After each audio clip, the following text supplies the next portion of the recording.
October 2022 at Gasper Cottage has felt more like a late summer than any kind of early autumn.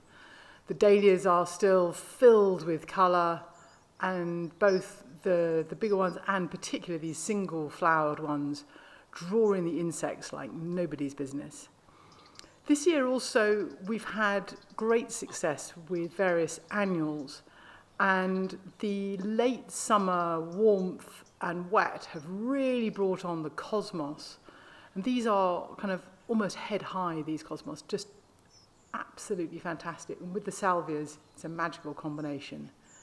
And taken as a whole, the secret garden just looks like, well, it doesn't look at all like it should be in October.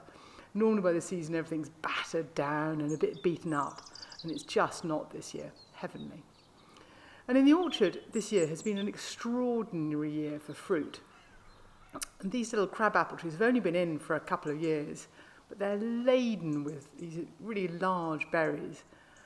And the apples, I mean, I just don't know what to do with them all. I've got such a mass of apple picking, and it's more than the amount of apple pie I can possibly eat.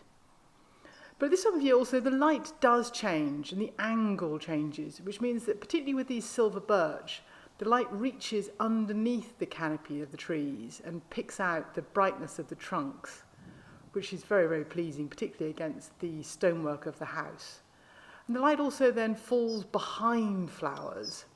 So seen here, that same salvia cosmos combination, but backlit, it really comes alive.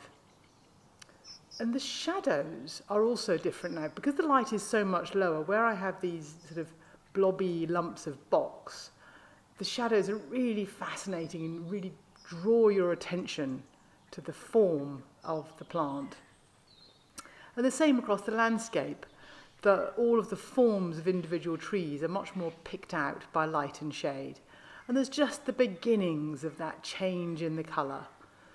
Very, very late this year, but it will happen. The seasons will turn.